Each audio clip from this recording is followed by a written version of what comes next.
Eh, la mesa, que es variada y vamos a tratar de ser lo más sintético posible, está, vamos a ir nombrando de izquierda a derecha: Danilo Araujo, del Movimiento Sin Tierra de Brasil, de la Escuela Florestan Fernández; Yolanda Saldarriaga, de Venezuela, de la Escuela de Feminismo Popular; Carlos Aznares, periodista, resumen latinoamericano; Carlos Ramírez, de Movimientos del ALBA; Mónica Mexicano, de la Asamblea de Mexicanos en Argentina; Laura Acevedo, del Congreso de los Pueblos, capítulo argentino; y Ayelena Aguilar, de Hijos Zona Oeste.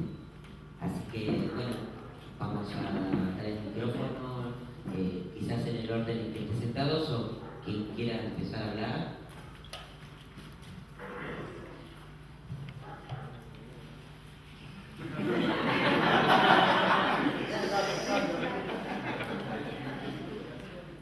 Buenos días, compañeros y compañeras. Es un desafío ser el primero a intervenir, pero el tema de interés colectivo, de interés que nos afecta a todos nosotros, latinoamericanos y latinoamericanas, que hemos sufrido y que hemos vivido el proceso neocolonial que el imperialismo norteamericano nos impuso en ese último siglo. Bueno, rememorar un poco uno de los principales crímenes del imperialismo que nosotros hemos sufrido en cuanto país, en cuanto Brasil, fue el saqueo, ¿no? El saqueo de nuestra riqueza natural, el saqueo de nuestros bienes naturales, de nuestros bienes materiales también, que el imperialismo norteamericano nos usurpó y nos sigue usurpando en ese actual momento. Después me gustaría entrar un poco en ese crimen de saqueo, en lo que dice respecto a la actualidad, ¿no? Pero también rememorar la cruel dictadura que nosotros sufrimos del año 64 al 86 en el país, que fue una dictadura también muy cruel, a pesar de no tener el número de desaparecidos de Argentina, pero fue una dictadura donde hubieron muchos asesinatos selectivos de compañeros, donde se puede citar el comandante Carlos Marighella, donde se puede citar el comandante Carlos Lamarca, la compañera Olga Benario, el compañero Carlos Prete, que no fue asesinado pero estuvo mucho tiempo en cárcel. Entonces fueron muchas acciones selectivas que desestabilizaron y que desestructuraron nuestro proceso de organización en una lucha anticolonial y antiimperialista en nuestro país. Nosotros en cuanto a organización nacimos en ese contexto de salida de la dictadura, con bastante represión también, a consecuencia también de defender los intereses del imperio dentro de nuestro país.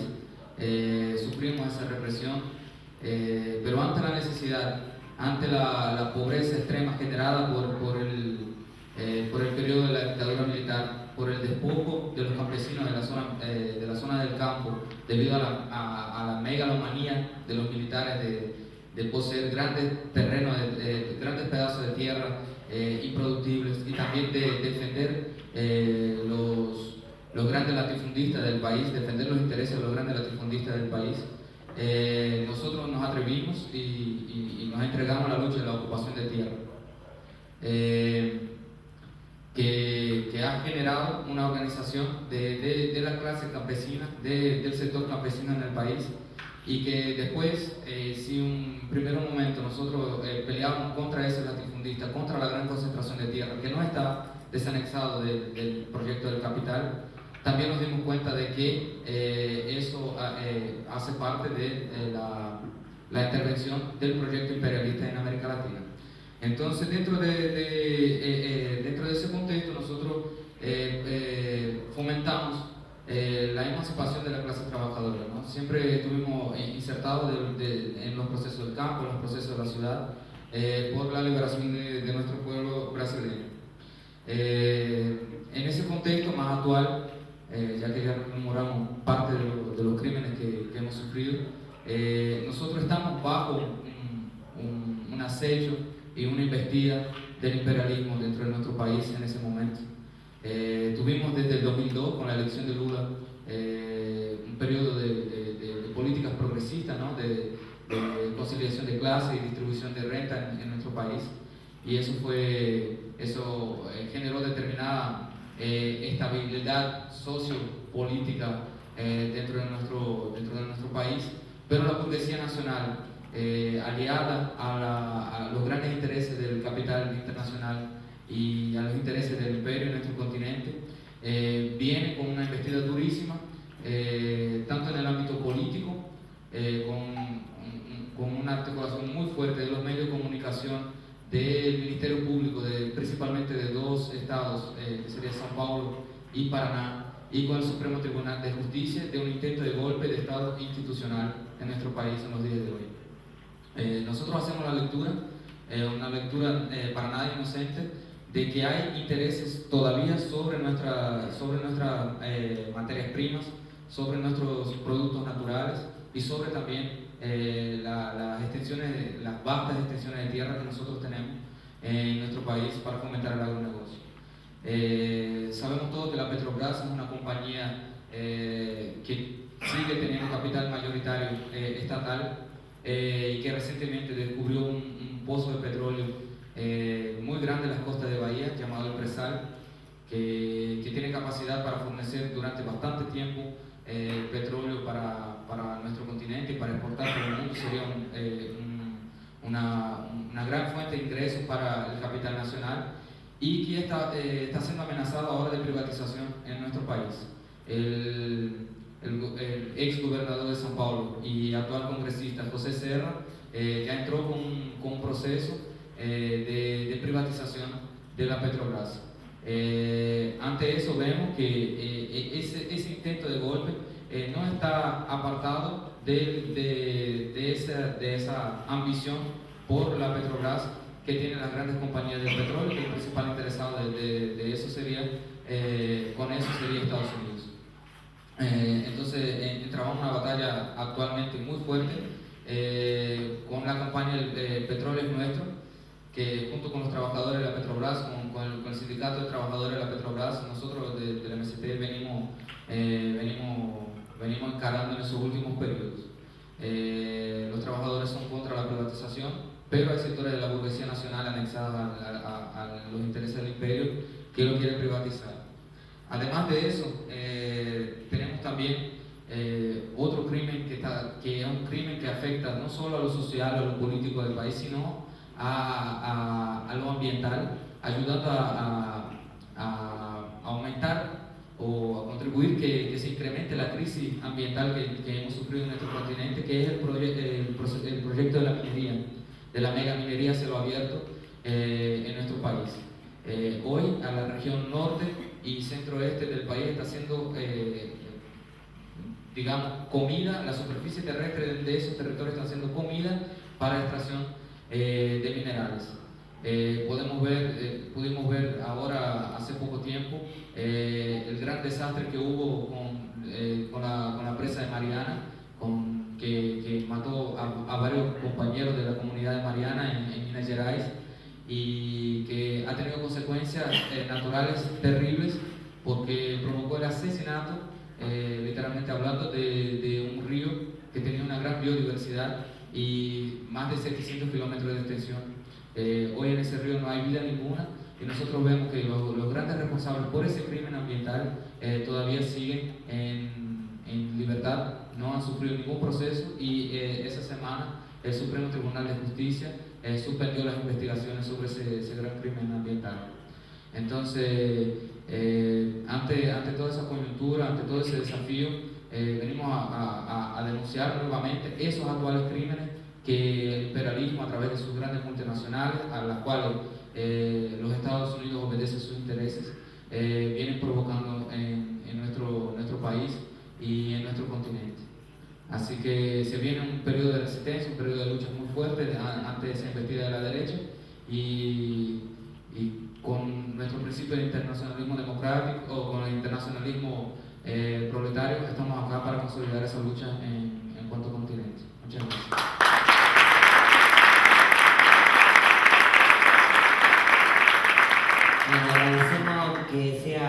el representante de otra escuela, la Florestal Fernández, que inaugure la conferencia de prensa de esta nueva escuela que se inaugura hoy, la Escuela de los Derechos de los Pueblos de Abya Yala, Berta Cáceres, hablando de crímenes del imperialismo. El crimen de Berta Cáceres se viene a sumar a estos crímenes que venimos hablando, y por eso el homenaje de esta escuela a ella y a su lucha y a la lucha contra los crímenes de la naturaleza de su propio pueblo. Así que seguimos con Yolanda desde Venezuela. Buenas tardes, compañeros y compañeras. En el caso de Venezuela, así como en el resto de los pueblos de América Latina, durante un largo periodo histórico se dio el saqueo de los recursos naturales en alianza con gobiernos de derecha que representaban los intereses de la oligarquía y eran básicamente los cachorros del imperio. Pero desde hace 17 años, como se cambió la apuesta en el país y el pueblo asumió una posición de dignidad y de soberanía sobre su destino, sobre su territorio, sobre sus recursos, sobre su economía, sobre las grandes cantidades de petróleo. Más de la mitad de las reservas totales del mundo están en Venezuela. El asedio durante estos 17 años ha sido permanente y sistemático, con distintas estrategias, desde las más violentas hasta, digamos, las más de vía institucional. Y para centrarnos, bueno, que es conocido el intento de golpe en el 2002 contra el comandante Chávez, el paro petrolero de esa época, pero para centrarnos en el último plan, la última estrategia desarrollada, digamos que a partir de la muerte del comandante Chávez, en la cual cada día hay más claves para pensar que el imperio tuvo que ver en esta muerte, que el imperio generó esta muerte. Recientemente la investigadora Eva Gollinger publicó un artículo donde compromete a un miembro del cordón cerrado de seguridad del comandante Villafaña Salazar, se llama el hombre, que después de la muerte de Chávez ahora aparece como colaborador de la DEA y es testigo protegido de ellos después de fugarse del país con su compañera, que también era militar. Cada día aparecen más claves para pensar que uno de los principales crímenes del imperialismo es incidir en la muerte de nuestro comandante eterno. Y luego de esto, todo un plan diseñado sistemáticamente a partir de la desmoralización del pueblo, de la elaboración de nuestro duelo, con una guerra híbrida en todas las aristas. La violencia desatada en las guarimbas del 2014, en febrero de 2014, de febrero a abril, que dejó 43 muertos, con distintos métodos bastante sanguinarios, que para la realidad de Venezuela, 43 muertos en ese contexto es muy fuerte, muy complicado. Ha venido eso por distintas vías, continuándose ese plan. En el plano económico, la alianza con la oligarquía nacional de acaparamiento, especulación, últimamente negación a importar productos de uso básico, que transforman la cotidianidad del pueblo y que llevan a una situación de caos y desespero. Todo esto diseñado desde allá, que está sumado a un fortalecimiento de aparatos paramilitares que vienen de la frontera colombiana. Estos mismos que han aquejado históricamente al pueblo colombiano han venido siendo fortalecidos con apoyo del imperialismo en nuestro país. Incluso anoche asesinaron a un compañero diputado en el estado Táchira, César Vera, un compañero del movimiento Tupamaro. Es una estrategia del paramilitarismo en doble sentido: crímenes selectivos por un lado y por otro lado una masificación de lo que llaman inseguridad o delincuencia común, que en realidad son paramilitares robando a sueldo. Les pagan para generar robos y llevar a esta situación caótica y desesperante al pueblo. Además de toda la guerra psicológica de desacreditación del gobierno, ¿no? La permanente insistencia en la matriz de corrupción, en la matriz de ineficiencia, de incapacidad, que genera toda esta situación. Y bueno, es bastante evidente la relación entre las acciones de la oligarquía nacional con el imperio hasta el punto que el 3 de marzo, cuando Obama le da continuidad al decreto según el cual Venezuela es una amenaza inusual y extraordinaria para la seguridad de Estados Unidos,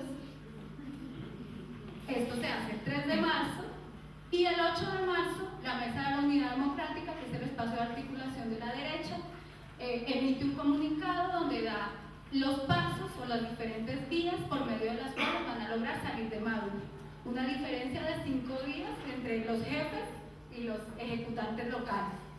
El jefe dice que ahora tiene la capacidad para sancionar a más funcionarios del gobierno, congelando sus cuentas y restringiendo la entrada a Estados Unidos, porque eso son una amenaza por sus acciones de corrupción y de violación de los derechos humanos, según ellos. Y los locales plantean que van a hacer movilizaciones nacionales para exigir la renuncia, que van a hacer enmienda constitucional, que van a hacer referendo revocatorio, todo con miras a un golpe de Estado, digamos por la vía institucional, justificando acciones de terrorismo imperialista, justificando cualquier vía, eso desde lo más institucional hasta el uso de la violencia, para deshacerse de un gobierno que solo es la muestra de un pueblo empoderado, de un pueblo que hace tiempo dijo basta y empezó a asumir las riendas de su destino. Y bueno, desde Venezuela y desde América Latina estamos claros que la amenaza son ellos. La amenaza es el imperialismo. Obama, tú eres la amenaza.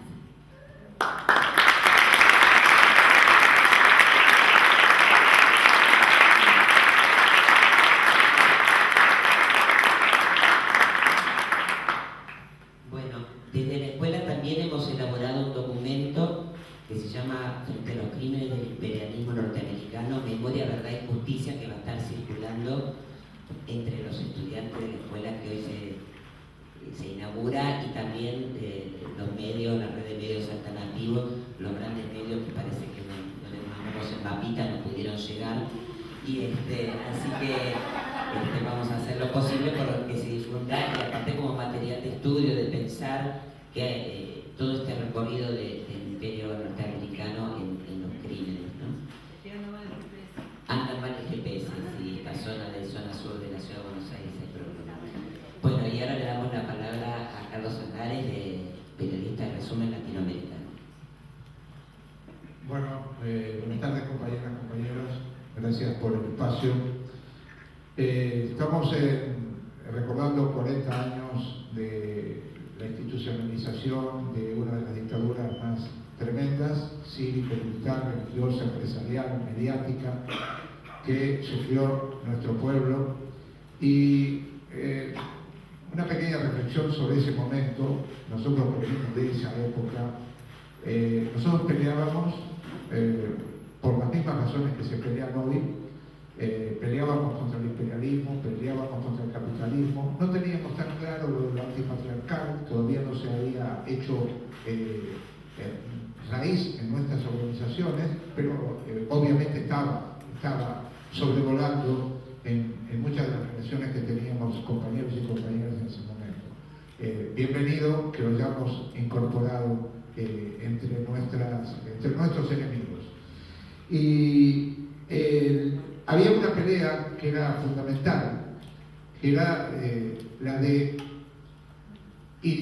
tratar de identificar el imperialismo con las transnacionales.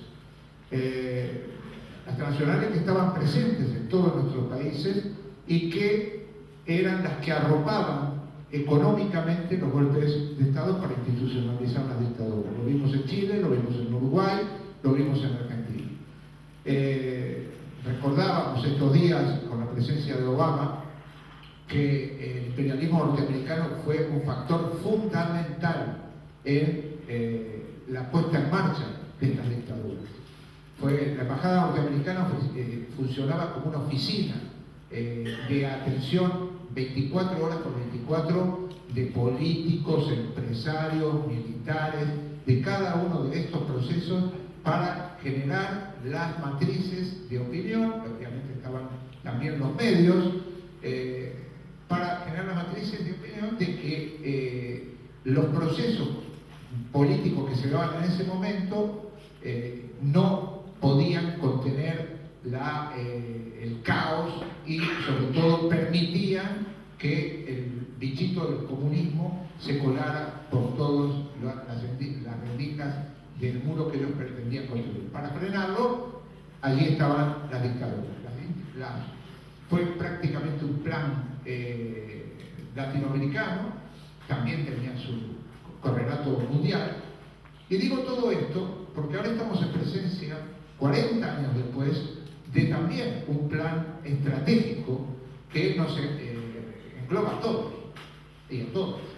No es un problema de Venezuela, no es un problema de Bolivia, no es un problema de Argentina, es un problema regional. El imperialismo, que no le fue tan bien como pensaba en Medio Oriente, pretendían apoderarse de todo en 24 horas, tuvieron muchas y tienen muchas resistencias, entonces vuelven a pensar, a repensar sin retirarse de esa zona y sin generar alianzas con monarquías, con Israel, con todo lo que generalmente enfrentan a los pueblos en su afán de liberarse, vuelven hacia América Latina, apuntan todos sus cañones y avanzan en distintos terrenos. El terreno económico, con esa nave insignia que es la Alianza del Pacífico, los famosos TTP, los acuerdos transpacíficos que los van a ir intentando aplicar en cada uno de nuestros pueblos con la complicidad de gobiernos progresistas y no progresistas. Porque esto también hay que dejarlo claro. Al imperialismo, en esta llegada a América Latina, han tenido un factor de cooptación con algunos gobiernos, con algunos funcionarios, con algunos diputados, que les ha ido abriendo la puerta antes de institucionalizar a estas dictaduras democráticas que hoy soportamos. Digo dictaduras porque funcionan como dictaduras democráticas, porque tienen el aval de una parte de la población. Antes eso era imposible, entonces aplicaban la receta militar. La receta militar, que significaba aniquilamiento, proscripciones y programas económicos durísimos, como los que ahora tenemos, con legitimidad popular, entre comillas. En ese sentido, tampoco han abandonado lo militar. Y lo militar liso y llano, las bases colombianas, en Colombia y en todos los países, casi todos los países latinoamericanos, se le suma un factor que hoy está operando con mucha fuerza, que es el paramilitarismo.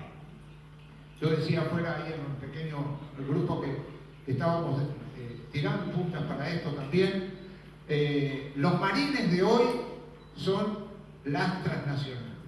Las tenemos en todos nuestros países, operando, devastando el medio ambiente, generando hidroeléctricas donde no hay que hacerlas, avanzando sobre los pueblos originarios, destruyendo casas, lugares, gente. Y para que esas transnacionales avancen, el cuerpo de ejército que esas transnacionales tienen son los paramilitares. Los paramilitares que en algunos países, como Colombia, en esos países donde todavía, y ahora Argentina, lo vamos a ver también, colaboran desde los gobiernos, desde las policías, desde los ejércitos, a generar que ese paramilitarismo haga las tareas sucias que ellos después van a venir a completar. Todos los últimos asesinatos que hemos sufrido en estas últimas semanas en el continente son de militantes populares que están trabajando y guerreando contra las multinacionales. Casi todo. Berta es digamos el emblema, pero todos los demás, algunos conocemos sus nombres, otros no son tan conocidos, son todos compañeros y compañeras que están peleando contra las transnacionales. Mauricio Macri asume la Argentina en diciembre, pero empieza una tarea de profundizar algo que ya estaba planificado y ya se había puesto sobre el territorio, como en cada uno de los procesos donde el progresismo tuvo la posibilidad de gobernar y no quiso sacar los pies del capitalismo y avanzar hacia el socialismo. Un progresismo que se quedó a medias. A Chevron no la trajo Mauricio Macri. A Chevron la trajo Cristina Fernández. Y esto hay que decirlo con todas las letras, porque si no nos estaríamos engañando, y estaríamos engañándonos con la relación que tenemos con militantes populares del kirchnerismo, que son buena gente, que van a pelear con nosotros contra muchas de las cosas que nosotros enfrentamos, pero que no quieren reconocer los errores que se han cometido, errores letales que se han cometido en el gobierno anterior, pero también en todos los gobiernos progresistas. Mujica, Bachelet, Dilma, casi todos han naturalizado la relación con el capitalismo y con estos marines de ocupación que son las transnacionales. Y hay otra cosa que naturalizar, que es la corrupción. En el ámbito de la militancia popular, revolucionaria, progresista, pongámosle el nombre que queramos, no puede ser naturalizada la corrupción. No puede ser que nos digamos entre nosotros, bueno, robó poco, pero robó, pero hizo algo. No puede ser, porque un militante revolucionario no puede pensar en que si llega a un estamento de poder, no digo al poder, al gran poder, al estamento de poder, no puede distraer del dinero que va para, de alguna manera, debería ser la renta para promover proyectos sociales, distraerlo para su bolsillo. Y no digo distraer 2 pesos, digo 6.000 millones de dólares un publicista de Dilma Rousseff, o 3.000 millones de dólares un tipo en Colombia, o no, esto no puede ser en el campo progresista. Entonces todo esto vino acompañado de esta gran ofensiva que estamos viviendo ahora y que tenemos que enfrentar. Y la tenemos que enfrentar por un principio, por los mismos principios que luchábamos en ese momento. Porque nosotros no creemos en el capitalismo, creemos que hay que destruir al capitalismo y no creemos en los atajos que muchas veces se inventan para permanecer en el capitalismo. Frente a eso, en la Argentina, ahora que sí tenemos un gobierno profundamente enraizado en devolvernos a los años más terribles de los 90 o anteriores, vinculados a la explotación capitalista, a la explotación incluso de nuestra propia gente en las tareas de trabajo que realizan, y además nos amenaza permanentemente con esa nueva símbolo de la desaparición, que son los despidos. Se usa el tema del despido para aterrorizar, para generar miedo en la población. A mí si me meto en la militancia me van a despedir, entonces me quedo tranquilo, no hago nada, y mientras tanto 80, 90, 100.000 despedidos y el Estado se va achicando cada vez más y los gremios siguen, salvo excepciones, entre ellos los gremios estatales están peleando, pero la gran mayoría de los gremios están mirando a un costado, o sea que hasta eso tenemos en contra. El tema sindical lo tenemos muy de bajo perfil. Entonces vamos a tener que plantearnos, como siempre, que la pelea fundamental hay que darla en los territorios. Y para dar la pelea en los territorios, ahí sí tenemos que estar unidos. Los compañeros que hacen trabajo sindical, los compañeros que hacen trabajo barrial, los compañeros que trabajan que militan en las universidades. O sea, este frente de liberación que siempre quisimos armar y que en algunos países lo hemos logrado, pero que en este momento tiene una importancia muy grande. Esta mayoría que conseguimos ayer en la calle, esta mayoría hay que trasladarla lentamente, porque no es fácil, por las diferencias que tenemos todavía entre una y otra organización, hay que trasladarla a esta idea de enfrentar a este enemigo que tenemos, por lo menos los argentinos. Y si nosotros los argentinos y argentinas enfrentamos a este enemigo, ayudaríamos a que los compañeros venezolanos, los compañeros de Bolivia, todos los compañeros que están luchando, vean esta como una posibilidad de avance también. Porque así como en Venezuela se festejó el triunfo de Macri, o en Bolivia se festejó el triunfo de Macri, también nosotros festejábamos las revoluciones de cada uno de esos países y nos daban ánimo. Hoy es hora de recuperar otra vez la autoestima y el ánimo. Y es hora de pensar que para enfrentar a este enemigo que va a venir con la represión en Argentina, va a venir con la represión, es hora que en lo territorial nos planteemos el tema de las autodefensas. Es hora que pensemos en cómo nos preparamos para que no nos maten tan fácilmente como están haciendo en algunos otros países, donde se van a tener que esforzar también en el tema de autodefensa para no seguir acumulando mártires. Y en ese sentido yo creo que tenemos que tomar conciencia que para enfrentar al imperialismo hoy en Argentina, la organización es fundamental, la formación es fundamental, pero también empezar a pensar en pequeños niveles de violencia revolucionaria de autodefensa. No hay que tenerle miedo a la palabra violencia revolucionaria. La hemos aplicado, la seguiremos aplicando en los momentos más difíciles y no es posible que nos hayan desideologizado tanto que cuando hablamos de aplicar defensas desde lo popular, siempre hay alguno que dice eso es una provocación. Lo vivimos en las manifestaciones incluso, lo vivimos en cosas como para quemar una bandera norteamericana casi hay que pedir permiso. Y esto no es posible en el tiempo que vivimos. Nos pudieron engañar un poco o nos pudieron paralizar un poco con los progresismos que no llegaron a mucho, pero que por favor en los gobiernos que vienen con la mano dura, con los protocolos antipiqueteros, con que dentro de poco vamos a tener que pedir permiso para salir a la calle, que no nos vengan a tratar de congelar nuestras ideas de toda la vida. Porque no es que esto nació ahora, como ellos tampoco nacieron ahora, y sus planes nosotros tenemos que enfrentar con los planes populares, revolucionarios, y para eso hay ejemplos en el continente. Gracias.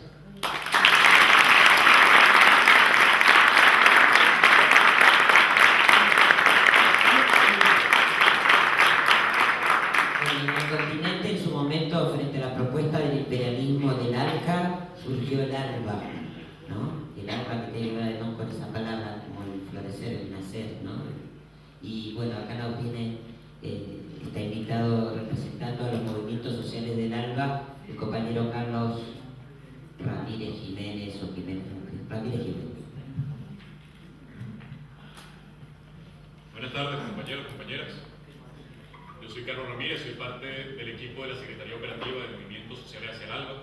Es una articulación que tiene realmente poco tiempo. Es un niño, es una niña que llega más o menos a 4 años, que ha logrado juntar procesos populares diversos, indígenas, campesinos, mujeres, jóvenes, de todo el continente, alrededor de 24 países, desde Canadá, pasando por Mesoamérica, por el Caribe, por Sudamérica, que estamos tratando de reconstruir, de reinventar constantemente cómo juntarnos en una sola lucha. Digo eso también pensando en que Norteamérica también tiene que ser un elemento importante a revisar, reivindicar la cantidad de procesos que también al interior de ese espacio están surgiendo y que desde ahí los procesos que hemos venido conociendo, el tema de negritudes, de mujeres, sexos en universidades, pero también la comunidad de latinos migrantes es fundamental. Y ahí tenemos mucho también que aportar y de reivindicar también las cosas que aprendimos, que reforzamos con Chávez, y es que el comandante Chávez, y es que el enemigo no es el pueblo norteamericano, sino obviamente una política imperial, una política genocida, una política que atenta también contra la vida en esos mismos países. Pensar en el ataque, en la muerte, en la política imperialista, sin duda alguna también nos encuentra hoy, recordando a la compañera Berta, que es también una bandera, un símbolo en medio de una cantidad de compañeros, de compañeras que a lo largo de estos más de 500 años de lucha y resistencia han puesto la sangre, han puesto la vida, y desde ahí ni el dolor ni la muerte pueden ser estériles, pueden ser inútiles. Y desde ahí también la necesidad de decir que Berta está viva, que Berta está aquí con nosotros, con nosotras, porque también precisamente esas muertes que no tienen que ser estériles, tienen que ser una fuerza, tienen que ser un motor, tienen que ser uno de los elementos fundamentales que nos llenen de lucha.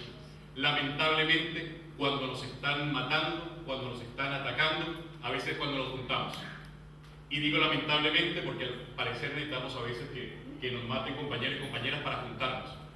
Y aunque eso obviamente nos llena ahora de dolor, insistimos que el caso de Berta, y recordar aquí a Berta, tiene que ser un motor para juntarnos, para la unidad y para replantear nuestra lucha popular.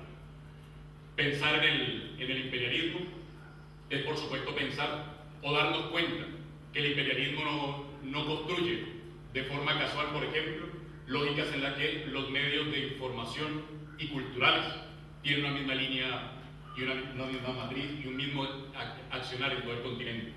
Es darnos cuenta que toda la industria alrededor de la mineroenergética también en el continente plantea unas políticas similares. Es pensarnos que las últimas derrotas electorales que hemos tenido en el continente, cito 4 por lo menos, Bogotá, que no es poca cosa, Argentina, Venezuela, Bolivia, no son casualidad también, y que es parte de una configuración, que es parte de una ofensiva imperial en el continente.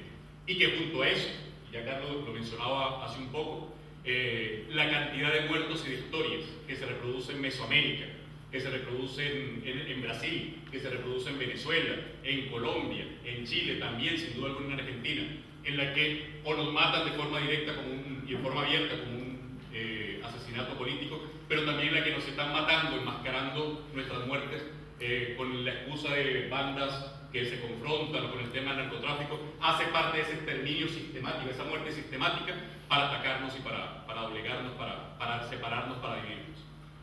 Esas formas de operar, y que la derecha la tiene clarita en el continente, que la derecha la ejecuta de forma concreta en el continente, que tendrán sus diferencias, que tendrán sus divisiones, pero van juntos en ese plan de ofensiva imperial. Nos falta también revisarlo como movimientos populares, porque sin duda alguna seguimos peleando en luchas nacionales, creyendo que nuestro enemigo es el caudillo local o el burócrata local, y nos cuesta entender, y desde ahí uno de los primeros retos, entender que para poder enfrentar ese imperialismo también tenemos que tener una lectura global, general, continental del conflicto en el que estamos, y entender que la muerte de Berta, entender que la muerte de Chávez, entender que en la minería en Mesoamérica, entender que el narcotráfico también que se empieza a expresar en la misma Venezuela, en Argentina, en Chile, son parte también de esa estrategia, y que desde ahí tenemos que reivindicar que esas luchas también son nuestras. Es decir, y poniendo y citando nuevamente a Berta, Berta no puede ser un elemento de solidaridad con la lucha de Honduras, es nuestra muerte porque esa lucha también es nuestra. Y mientras no logremos reconstruir esa identidad nuestroamericana de la Via Llana, no podremos realmente enfrentar a esa política imperial. Entonces, desde ahí un reto es que podamos, como movimientos populares, también revisar y reconstruir una lectura que nos permite entendernos también como bloque, que no es ni siquiera una invención nueva, es reconstruir la lectura también de ser una sola tierra que ya la teníamos antes. Y que no de forma casual el imperio precisamente nos ha logrado dividir y nos ha logrado sembrar, por ejemplo, escenarios de xenofobia. Por ejemplo, la lucha que nos pone a pelear como pueblo, porque los ricos no pelean en eso, Chile, Perú, o Colombia, Venezuela. Todo el tema de la xenofobia también imagino que en Argentina se representa contra los peruanos, contra los bolivianos. Son formas en las que nos ponen a pelear. En el caso concreto, por ejemplo, de Colombia y Venezuela, mientras el pueblo, la gente pobre, se ataca, los ricos están negociando e intercambiando no solamente dinero, sino también formas de desestabilizarnos de forma bastante fluida. Entonces, ante eso, compañeros, compañeras, el reto sigue siendo la unidad, el reto sigue siendo deslastrarnos de lo que nos separa, de lo que nos divide, y empezar a reconstruir y empezar a darnos cuenta que si no nos juntamos, evidentemente la posibilidad de resistir y de avanzar popularmente va a ser imposible. Ante eso también, reivindicar que la lucha no solamente tenemos muertas, no solamente tenemos ataques, sino que también tenemos grandes victorias que nos cuesta a veces como izquierda reivindicar. Estamos repletos, estamos repletas de procesos en los que esa otra vida posible ya lo estamos haciendo. Estamos repletas en las que la construcción del poder popular no es solamente una consigna para futuro, sino que lo estamos ejerciendo en el continente. Y desde ahí, por supuesto, la necesidad de juntarnos, la necesidad de saber que el otro existe, que la otra exista, y empezar a juntarnos a partir de una estrategia común de lucha, de un programa, de una estrategia común de lucha. En ese mismo sentido, como ALBA, como Movimiento Social y Alzar ALBA, estamos caminando hacia nuestra segunda asamblea continental, esperamos que sea en octubre, y esa fecha tiene que ser, esta asamblea tiene que ser un escenario, precisamente como ya decía, para revisar cómo está nuestra lucha en el continente y también relanzar la lucha a nivel continental. Por último, compañeros, compañeras, insistir que escenarios como el ALBA y como otras articulaciones que sin duda tenemos, son sin duda alguna la única forma posible de realmente enfrentar al enemigo común.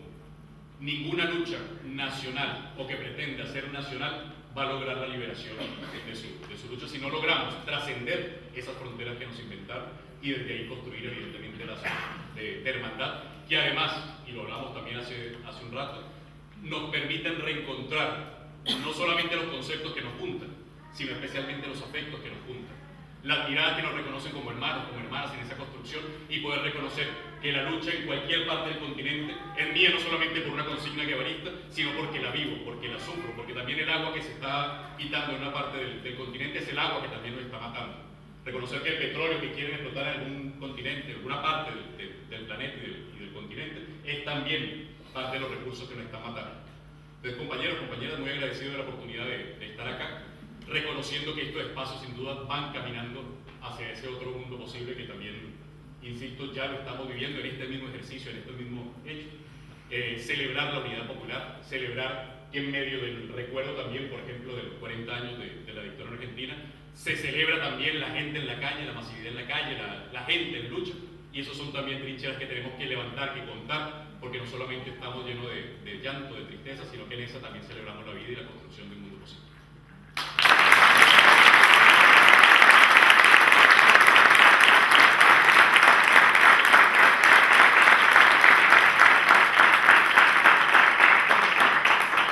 Y a 40 años justamente del genocidio, del inicio del genocidio, del golpe de Estado en la Argentina, y con nuestras 30.000 detenidos desaparecidos, bueno, sumamos esos 30.000 también a 43, ¿no? que sucedieron en Ayotzinapa, en México, y los hicimos carne, los hicimos propios y propias.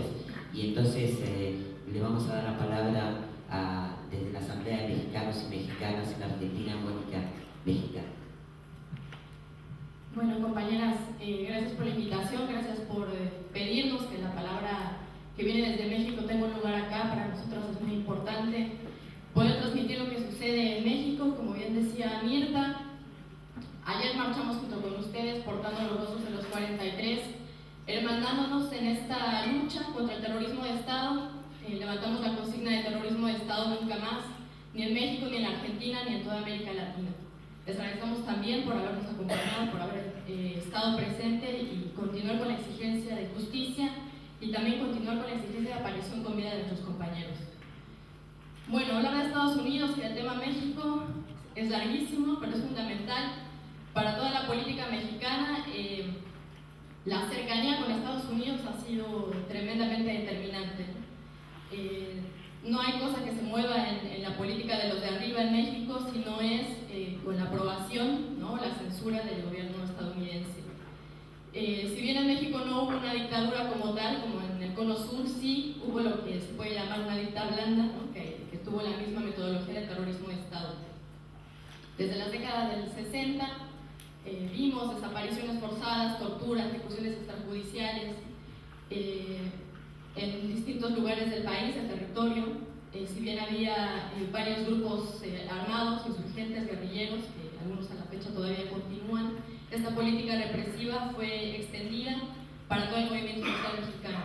Y esta doctrina genocida, con esta implementación del terrorismo de Estado, no terminó ahí, no terminó en los 60, no terminó en los 70, continúa hasta hoy en día. Sabemos que policías y militares fueron entrenados en la Escuela de las Américas y desde antes ya también por gente yanqui, por gente gringa, ¿no?, militares gringos que bueno, no han terminado de capacitar, continúan con esta capacitación en todas las técnicas de tortura, desaparición y bueno, del terrorismo de Estado, ¿no? El caso fuertísimo de los 43 compañeros de Ayotzinapa desaparecidos es muestra de que México no ha salido de esta noche oscura de terror, ¿no? Bueno, también queremos contar que si bien la política genocida es directamente contra el movimiento social mexicano, también alcanza a cientos de miles de personas migrantes de Centroamérica y de Latinoamérica que intentan llegar a Estados Unidos para este mal llamado sueño americano, y que al intentar llegar allá, bueno, tienen que cruzar el territorio mexicano. No sabemos bien la cifra porque evidentemente no hay un conteo de todas las personas que intentan llegar allá, pero se habla de más de 80.000 migrantes desaparecidos en la última década. A esto le sumamos lo que ya continuamente hemos venido hablando acá, trabajando acá, que es el tema del narcoestado, ¿no? Desde hace 10 años para acá vemos que en México se implementó una supuesta guerra contra el crimen organizado, contra el narcotráfico. Sin embargo, no es así como está pasando, ¿no? Lo que vemos en realidad es una pugna entre cárteles del crimen organizado protegidos cada sector, digamos, por una parte del Estado mexicano, auspiciado también por la plata de los intereses yanquis. Hay muchos casos de evidencia de periodistas que jugándose la vida han podido documentar esto. El más famoso fue el del tráfico de armas, ¿no? que la propia CIA metió de contrabando a México para fortalecer a uno de los, al cártel contrario, digamos, de uno de los que estaba más fuerte en ese momento, para provocar justo que esta pugna por el territorio mexicano, ¿no? Con el objetivo, bueno, de controlar el territorio para poder traficar no solamente la droga, que obviamente el territorio final al que quiere llegar es Estados Unidos, sino también para traficar, bueno, los migrantes, que también son extorsionados, además de asesinados, para traficar armas y, bueno, otra serie de delitos, ¿no? Como pornografía, trata de personas, prostitución, etc.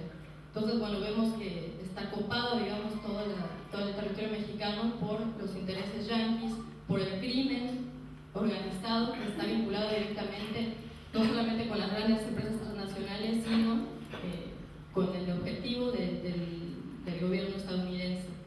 Consideramos que existe una política para poner a México como una especie de Estado fallido, ¿no? Es decir, tratar de evidenciar que en México no hay posibilidad de que el Estado mexicano controle, de que hay una situación de violencia terrible y que entonces está la necesidad abierta de una intervención norteamericana real, no militar, lo cual sería muy grave, pero que tampoco es tan irreal y tampoco es tan lejano, puesto que ya hay marines trabajando directamente con partes del ejército mexicano. O sea, digamos, la cercanía es completa, ¿no? La ocupación, digamos, ya empezó, además, bueno, de la ocupación cultural que se está implementando desde hace muchísimos años, ¿no? Con este intento de que vaya cada vez más fuerza de trabajo a Estados Unidos para cruzar las filas de la explotación de allá.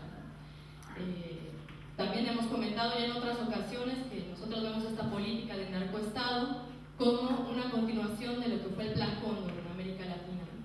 Este Plan Cóndor que abarcó todos nuestros países, ahora cambia, ¿no? El enemigo interno ya no es el guerrillero, ya no es el comunista, ahora es el narcotraficante. El narcotraficante resulta que podemos ser todos, si alguien carga alguna droga, o si alguien se ve sospechoso, o si alguien tiene portación de, ¿cómo llaman? Portación de rostro, ¿no? Todos podemos ser parte de ese crimen organizado, porque en realidad es lo que están buscando, un enemigo interno al cual atacar. En medio de esto, bueno, está en las villas, ¿no? Y en los territorios en los que estamos trabajando, cada vez hay mayor presencia militar. Bueno, en México son militares los que ya están directamente ocupando las comunidades, y acá, bueno, vemos cada vez más policías vestidos de azul, digamos, o policías vestidos de civil que también se están infiltrando en el territorio. Esto trae como consecuencia mayor violencia, y ante eso, ¿qué estamos haciendo las organizaciones sociales? Entonces, bueno, queremos como decir esto, ¿no? Que lo que está pasando en México no es algo aislado, que creemos que como pasó en Colombia, como pasa en Centroamérica, ¿no? En Honduras o en otros países, pasó en México ahora, y creemos que es una política que, digamos, viene hacia acá, y que estamos en un momento donde creemos que podemos prepararnos, anticiparnos, pensar escenarios ante los cuales podemos actuar y podemos organizarnos, ¿no? Y aprender a caminar. No sabemos si en la unidad, pero sí aprender a caminar con nuestras diferencias. Para terminar, quisiera mencionar 4 cosas, ¿no? Bueno, saludar primero esta Escuela de los Pueblos, que lo vemos, como decíamos hace rato, no como un proyecto, sino como una necesidad. Esto es una urgencia, compañeros, porque estamos en una situación de guerra y tenemos que tratar de estar a la altura de esa demanda, ¿no? de esa exigencia. Para que justamente no nos sigan también asesinando a compañeros y a compañeras, como el caso de la compañera Berta. Creemos que hay una necesidad urgente, como mencionaba Carlos, de repensar el tema de las autodefensas, ¿no? De México, como saben, es un tema que ha atravesado a todas las experiencias de organización social y popular, cómo defenderse ante este terror del Estado mexicano, que actúa no solamente con el militar y con el uniformado, sino también con el paramilitar, con el narcotraficante, digamos, que está completamente vinculado a parte de la misma historia, que se vistan diferente, ¿no? Entonces, bueno, queremos apuntar algunas caracterizaciones que se están manejando allá, porque lo que vemos, bueno, en México lo que se están dando son luchas locales, complejas por el crimen, por la situación de criminalización hacia la protesta social y de extrema violencia, que la mayoría son construcciones de autonomía y de poder popular, que no son en la unidad, sino en las diferencias, ¿no? Que se ha tenido que aprender a caminar aún con las diferencias, que todas las luchas tienen como centro el territorio y la defensa de la vida, que todas las luchas, la mayoría de las que están poniendo el cuerpo son mujeres, que esto es una caracterización que hay que tomar en cuenta y que no es menor, y que bueno, volver a reivindicar esta necesidad de volver a repensarnos en la posibilidad y en la urgencia de la autodefensa. Y bueno, queremos hablar ahí, volvemos a saludar el esfuerzo de la escuela y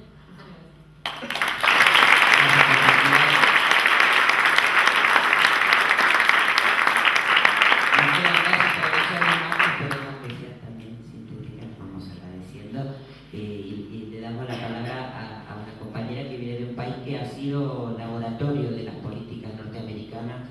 Uno mira Colombia y antes y decía, uy, esto pasó en Colombia, ¿no? Uno va aprendiendo de la historia de Colombia cómo se fueron aplicando los planes en el resto de América Latina. Así que Laura Acevedo del Congreso de los Pueblos. Buenas tardes, compañeros y compañeras. En efecto, muy a propósito del tema, creo que Colombia es un lugar estratégico de la política latinoamericana, de la política de Estados Unidos en Latinoamérica. Y también, como señalando lo que decía Carlos, hay que ver esta política no solamente como en cada país, sino justamente como una estrategia conjunta para el continente, ¿no? En ese sentido, bueno, también, claro, cada país tiene algunas particularidades en cómo esa política se desarrolla de acuerdo pues a las tradiciones políticas y culturales de cada país, ¿no?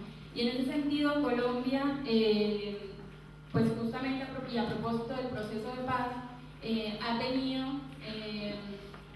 esta injerencia, digamos, a lo largo de los años, pero específicamente quisiera referirme a cómo el proceso de paz, que el anterior proceso de paz fallido que tuvimos, tuvo que ver mucho también la injerencia norteamericana con el Plan Colombia, ¿no?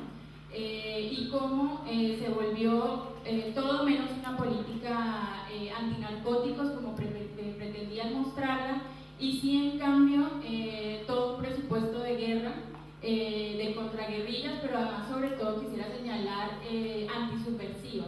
Y con esto me refiero a que no solo perseguían a integrantes de grupos insurgentes, sino justamente a luchadores y luchadoras sociales en los territorios, ¿no? Ver cómo también este Plan Colombia estuvo muy dirigido a territorios que hoy siguen siendo, como en aquel momento, territorios estratégicos dentro de los planes nacionales dentro de los planes nacionales que han construido desde el gobierno, ¿sí?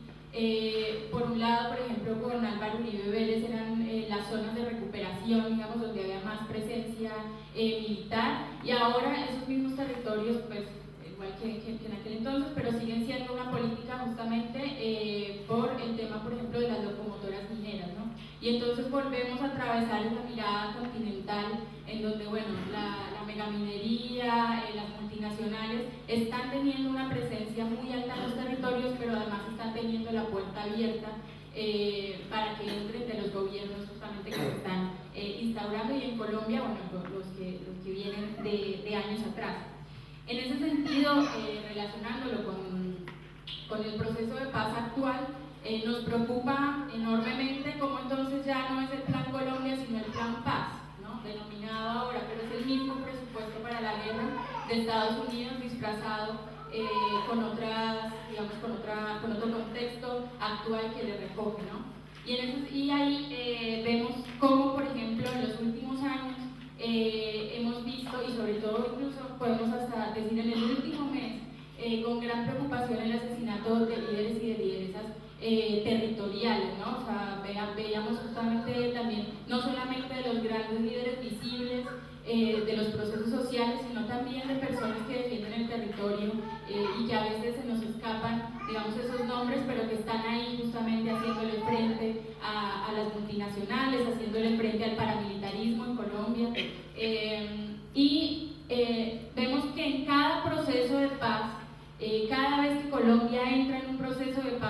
el movimiento social es el más golpeado, ¿sí? Ya no son entonces la guerrilla, ya no se dirigen hacia el asesinato de guerrilleros y de guerrilleras, sino al movimiento social, digamos que es como el que recibe el impacto justamente de esos procesos de paz desde los Estados, y en este caso diría desde el Estado colombiano, no solamente los gobiernos, porque básicamente han sido las mismas clases dominantes las que han estado tomándose el poder por años. Y digo tomándose porque en Colombia tenemos una gran larga tradición electoral, pero no tenemos una larga tradición democrática, justamente porque no hemos podido o no nos han dejado, ¿sí? A pesar de todo el esfuerzo que igual se ha llevado a cabo, pero el exterminio ha sido muy cruento. Y hoy, en este proceso de paz, queremos reiterar que mientras la doctrina de seguridad nacional, así como de la que hablábamos en los años 70, 80, ¿sí?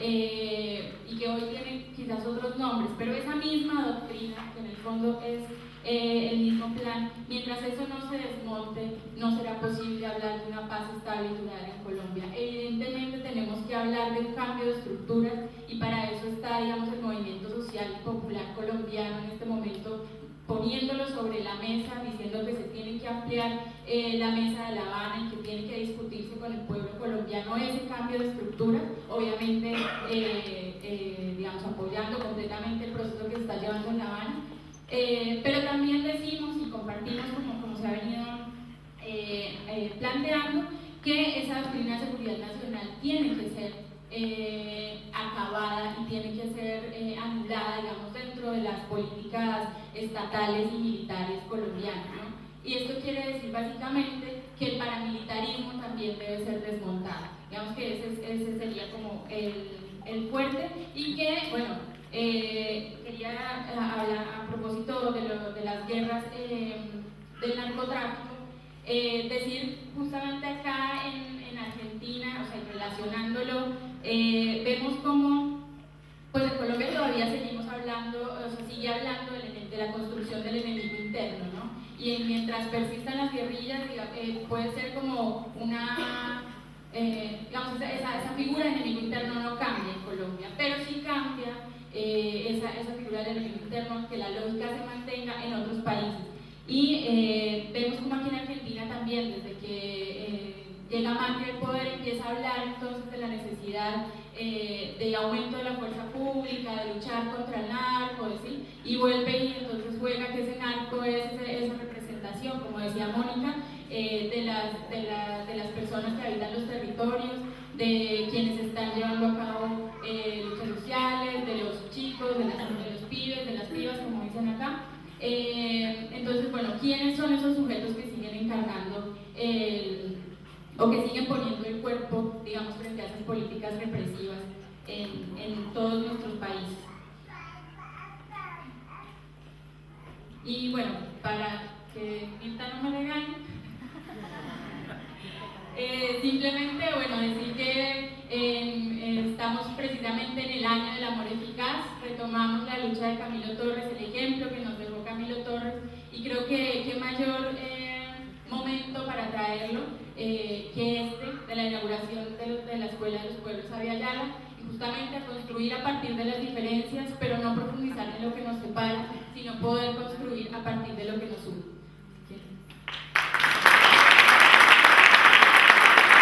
Genocida, bueno, la palabra de integrantes de la escuela, también de la organización de la Escuela de los Derechos de los Pueblos Abya Yala, Berta Cáceres, la compañera Ayelena Aguilar, de Hijos Zona Oeste. Bueno, estoy re en marzo con todo. Primero agradecer estar en este espacio con compañeros y compañeras súper valiosos y valiosas que venimos construyendo resistencias, pero más que resistencias, sino avanzadas, ¿no?, hacia otras formas de vivir. Y bueno, y en estos 40 años, esta fecha movilizante, esta fecha de lucha, para nosotros y nosotras nos es muy importante poder compartir esta construcción de esta escuela de Ayala, Berta Cáceres, porque justamente implica pensar formas diferentes para vivir. Y en en particular a mí me toca a los compañeros hablar un poco del contexto latinoamericano, pensar, ¿no?, estos 40 años y lo que fuimos a hacer ayer en la plaza, levantando y reivindicando a los compañeros a los 30.000. En este sentido digo, ¿no?, levantar la foto de los 30.000 no significa levantar la foto y nada más vacía de contenido, sino levantar el proyecto revolucionario, el proyecto por los que los compañeros justamente se llevaron a los compañeros más valiosos. Nosotros siempre decimos, nosotras, los compañeros que construyeron y que pensaron una sociedad diferente, justa, igualitaria. Pero en este sentido pensar también la llegada de Obama a la Argentina en esta fecha emblemática, ¿no? Sabemos, y estaba viendo, ¿no?, la convocatoria del espacio Memoria, Verdad, Justicia, venimos diciendo, ¿no?, este golpe fue un golpe genocida, venimos construyendo este concepto y venimos difundiendo este concepto, porque el genocidio implica pensar un plan sistemático de exterminio, ¿no?, un plan sistemático orquestado por el imperio, y no es casualidad justamente que haya venido Obama en esta fecha.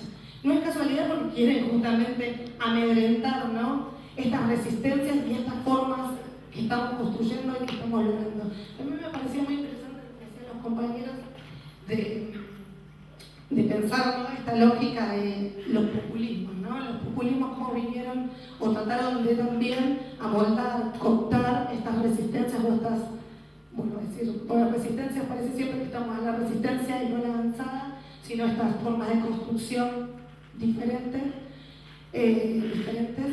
Y bueno, nada, no nos han vencido. Los populismos, por más que quisieron cooptarnos, nosotros y nosotras desde la clase sabemos resistir y sabemos construir desde los territorios formas de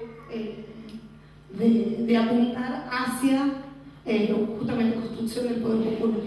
Así que la idea es que en estos 40 años es reivindicar a los 30.000 desde su proyecto revolucionario, poder decir que en Argentina hubo un genocidio, un plan sistemático de exterminio, vuelvo a decir, orquestado por Estados Unidos, orquestado por los grandes imperios y ejecutado, ¿no?, por mano de obra claramente argentina y instigado por las empresas y las transnacionales.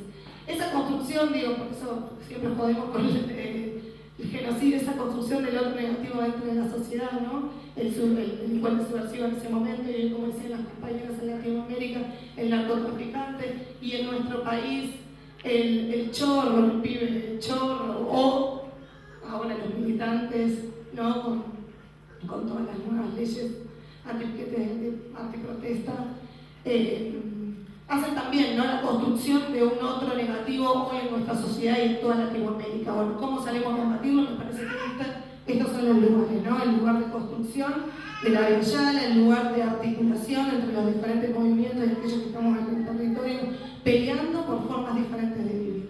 Me parece que en esta fecha emblemática es eso, levantar la figura de los 30.000 con su proyecto revolucionario y apuntar hacia eso, ¿no?, hacia la construcción de una sociedad diferente, realmente con ideología y levantando justamente eso. Hay que cambiar el sistema, no hay otra, digamos, y tenemos que construir poder popular para poder hacerlo.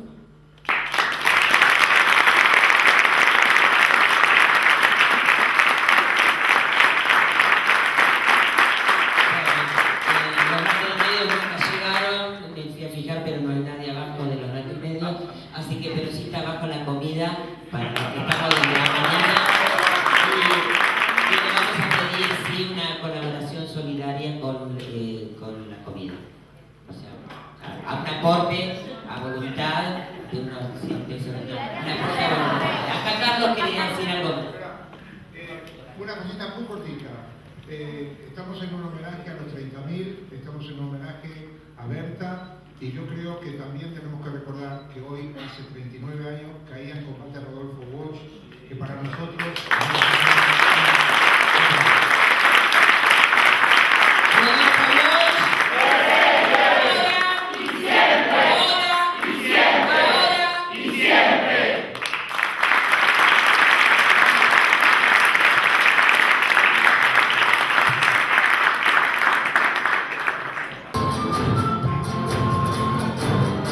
Todavía cantamos.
tejiendo la red de la memoria, la red de la esperanza, la red de las luchas, la red de la ternura. Juntos y juntas, caminando hacia un mismo horizonte, el horizonte de la vida digna, de la paz y la solidaridad entre los pueblos.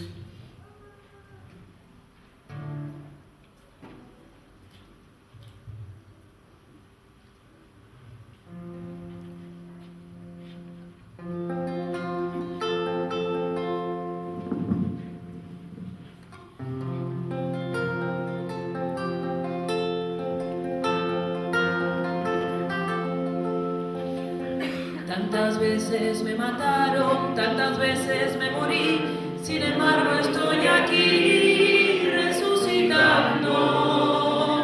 Gracias estoy a la desgracia y a la mano con puñal, porque me mató tan mal. Y seguí cantando, cantando al sol como la cigarra, después de un año bajo la tierra, igual que el sobreviviente que vuelve de la guerra.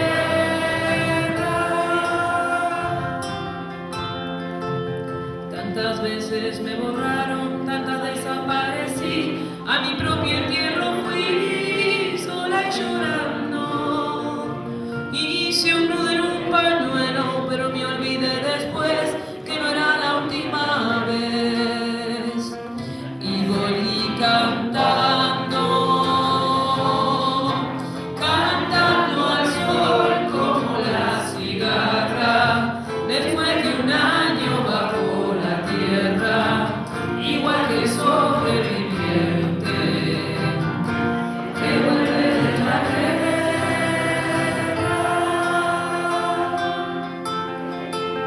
Tantas veces te mataron, tantas resucitarás, tantas noches andarás desesperando. Y a la hora del naufragio y de la oscuridad, alguien te rescatará para ir cantando. ¿Cómo es?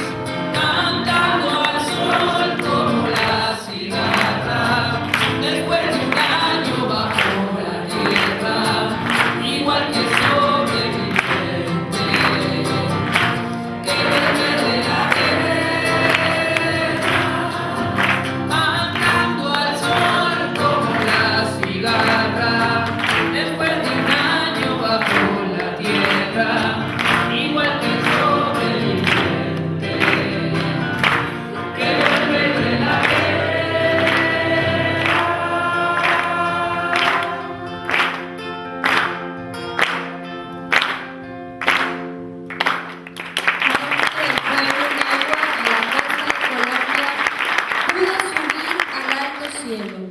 A la vuelta contó, dijo que había contemplado desde allá arriba la vida humana y dijo que somos un mar de fueguitos.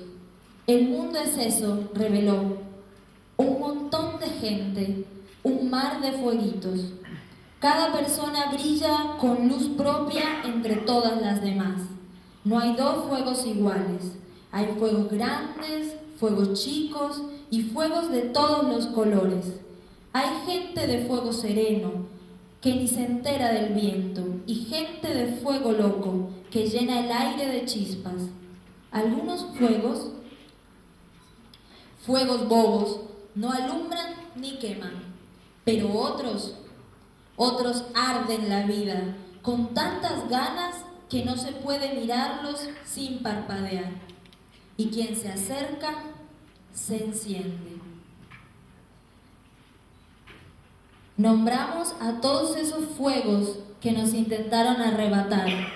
Nombramos ahora a todos esos fuegos que sembraron en nosotros y en nosotras nuestras luchas, las luchas de todo el continente, de nuestra Avia Yala. Los traemos acá porque aunque intentaron arrebatarnos, aunque intentaron apagar su fuego, siguen presentes en nuestra memoria, en nuestra lucha, en nuestro camino.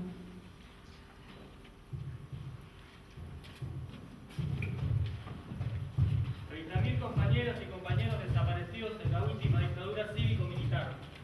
Presente.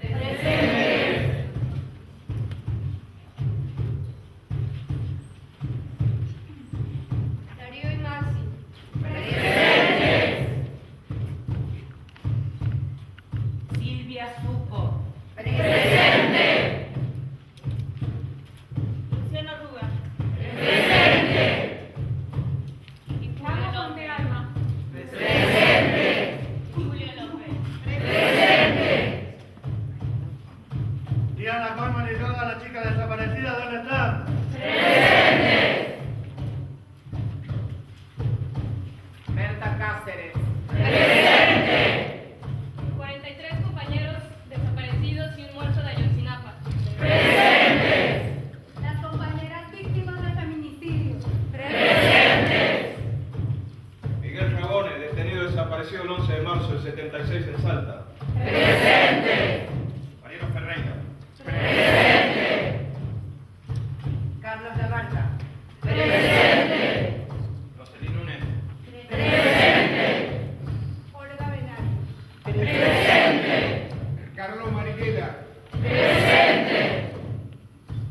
Recordamos a Marisela Tombé, Alexander Aimé, Klaus Zapata, William Castillo, todos estos 4 compañeros del movimiento político Marcha Patriótica, y en ello recordamos a los miles de compañeros y compañeras asesinados en Colombia por la justicia y por la vida digna.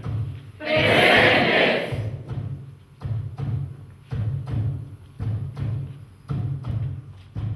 Franklin Goizueta. Presente.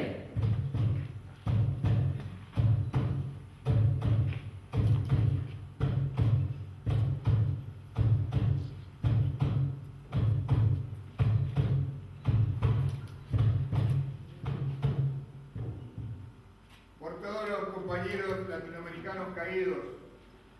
Presente. Hugo Chávez. Presente.